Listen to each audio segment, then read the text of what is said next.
मला लहान मुलांसाठी काहीतरी करायचं होतं रे. बरं झालं ना आपण भेटलो सुनीलला. म्हणजे बघ ना, आपण खरं तर भेटलो त्याला नंदिनीसाठी, पण आपल्यालाच आपला मार्ग सापडतोय की काय असं वाटतंय. तुला चालेल आपण कधीच पुण्याला नाही गेलो तर? वासू, मला कुठेही चालेल, आपण फक्त एकत्र असणं माझ्यासाठी महत्वाचं आहे. मी पण आता सिरियसली विचार करतो. मला ही नोकरी करायला आवडेल, लहान मुलांसाठी काम करायला आवडेल. बघूया, जसं जमेल तसं करूया. आपण सुनीलला भेटूयात पुन्हा एक दोनदा. नक्की. खरंच चांगला मुलगा आहे ना तो. म्हणजे नंदिनीच्या आयुष्याचं कल्याण होईल त्याच्याशी लग्न झालं तर. आणि त्याच्या आयुष्याचं काय होईल याचा विचार कर. काय होणार आहे? वाट लागेल त्याच्या आयुष्याची काहीतरीचा वासू. अगं हो, खरंच डेंजरस आहे ती. काहीही डेंजरस वगैरे नाही. तू ना एखाद्याशी मनातल्या मनात वैर घेतलंस ना की अगदी अति करतोस. तुला अनुभव येईल ना तेव्हा पटेल. तुझं झालं का पुन्हा सुरू? तुला माझ्यावर विश्वास ठेवायचा असेल तर ठेव, नाहीतर नको ठेवस. वासू,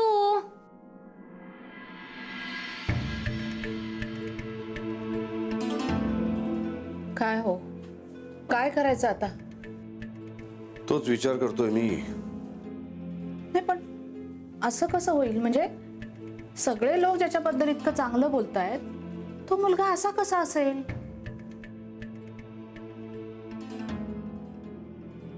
हे बघा कुमुद, तुमचं म्हणणं खोटं आहे असं मी म्हणत नाही,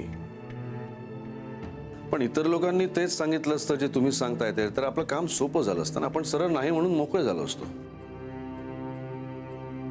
इतर लोक चांगलं बोलतायत त्याच्याबद्दल, तेव्हा मग द्विधा मनस्थिती होते ना. हो ना, कुणावर विश्वास ठेवायचा तेच कळत नाही. पण दादा, मी कशाला खोटं बोलू ना? आणि खोटं बोलून मला काय मिळणार आहे? तुमचं म्हणणं खोटं नाही, मी आधीच सांगितलंय ना. हे सगळं माझ्या कानावर पडलं म्हणून मी सांगितलं फक्त. बरेचदा कसं होतं कुमुद, एखाद्या माणसाबद्दल वाईट कानावर येणं म्हणजे तो माणूस वाईटच असेल असं नाही. सांगणाऱ्याचं ते मत असू शकतं, त्याचा अनुभव असू शकतो, अगदी व्यक्तिगत वैर सुद्धा असू शकतं. अर्थात म्हणून तुमचं म्हणणं खोटं आहे असं माझं म्हणणं नाही, पण आपण विचार करू. बरोबर आहे दादा तुमचं, पण मला आपलं असं वाटलं की आपल्या घरातली लेक दुसऱ्याला द्यायची तर त्याच्याबद्दल असलेली माहिती तुम्हाला द्यावी. नाहीतर तुम्हीच म्हणाला असतात, तुला माहित होतं तर तू आधी का नाही सांगितलंस? नाही नाही, तू सांगितलंस ते बरंच केलंस. नाही, पण तुमच्या म्हणण्याची आपण शहानिशा करूयाच. म्हणजे दादा? म्हणजे जरा नीट चौकशी करूया. रामचंद्रने केली आहेच, पण माझ्या काही हेच काम करणाऱ्या माणसांना मी जरा कामाला लावतो. बघूया ते काय सांगतायत ते, त्यानंतर आपल्याला ठरवता येईल. ठीक आहे दादा, येऊ मी? हो, येते माई. ये.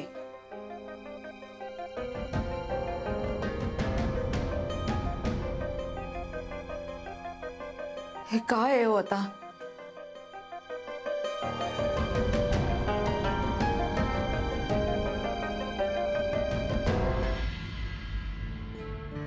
अहो आई, अशा तुम्ही बसून काय राहिलाय? झोपा बरं तुम्ही. डॉक्टरांनी तुम्हाला विश्रांती घ्यायला सांगितली आहे. अगं पण एवढी पण आजारी नाहीये मी. आई असं नाही, डॉक्टरांनी सांगितलं ना विश्रांती म्हणजे विश्रांती. अरे जरा बरं वाटतंय मला. मग जायचं का आपण उर्मीकडे? हा, नाही म्हणजे एवढंही बरं नाही वाटत आहे मला. तेच तर ना, अगं म्हणून तर सांगतोय आराम कर आई. घे घे सफरचंद खा. ए अरे मला नाही आवडत सफरचंद. सफरचंद आवडत नसेल तर माणसानं आजारी पडू नये. अरे काय विद्याधर सारखं. अहो आई, खा ना थोडस, तब्येतीला बरं असतं. हा, आणि डॉक्टरांनी पण सांगितले माहितीये, फळ खा म्हणून. आणि वरती डॉक्टर म्हणाले तुझ्या आजारपणाचं हेच फळ आहे म्हणून.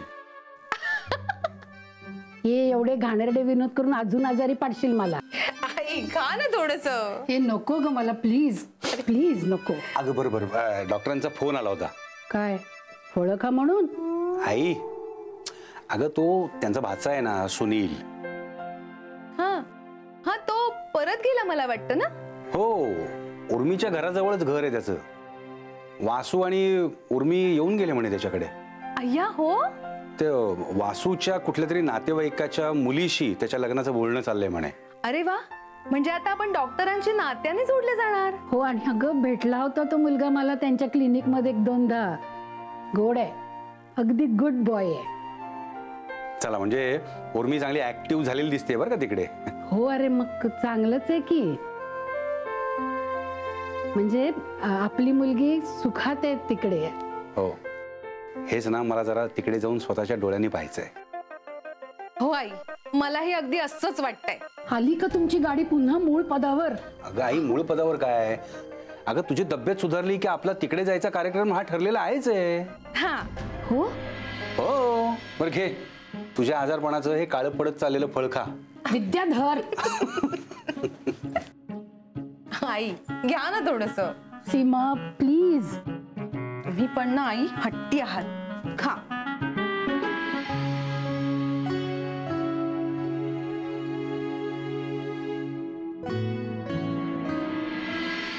आज जरा उशीरच झाला नाही, कपाट आवरत बसले होते. अगं काही हरकत नाही, आम्ही सुरू केलाय स्वयंपाक. माई, मला ना आज जरा क्षीणच आलाय. अगं मग जाऊन जरा पड जा. नाही नको, बरं दिसत नाही ना ते. म्हणजे सासूबाई, नणंद, जाऊ स्वयंपाक घरात आहेत आणि मी आज जाऊन लोळतेय. बरं नाही ना दिसणार. तेवढं काही झालेलं नाहीये, मी करते काम. हे निवडू का?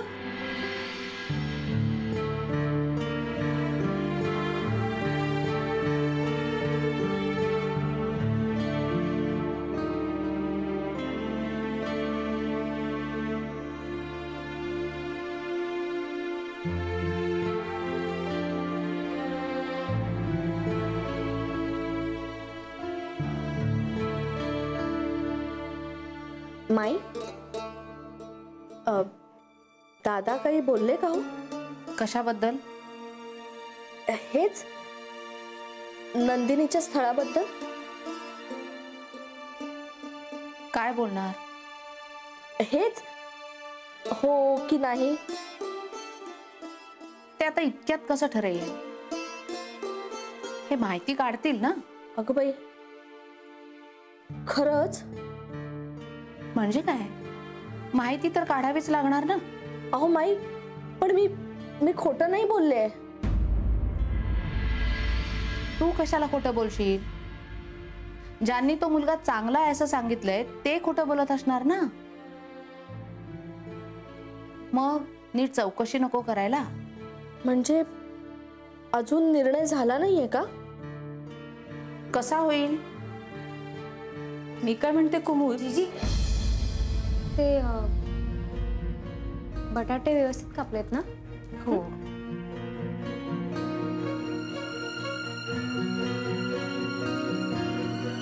काय ग कुमुद, काय झालं? माई, मी जाऊन पडू का हो?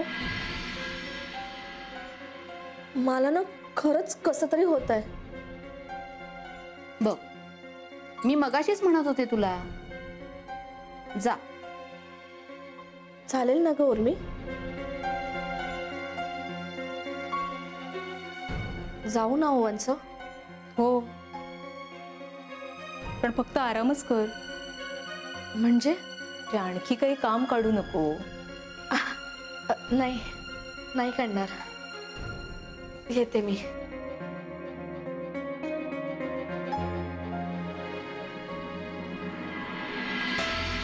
काहीतरी आहे. मलाही तेच वाटतंय, काहीतरी काळबेरं नक्कीच आहे.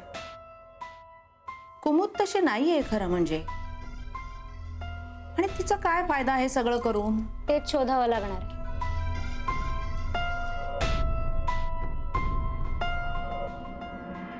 सुनील एवढा वाईट असेल असं मला नाही वाटत.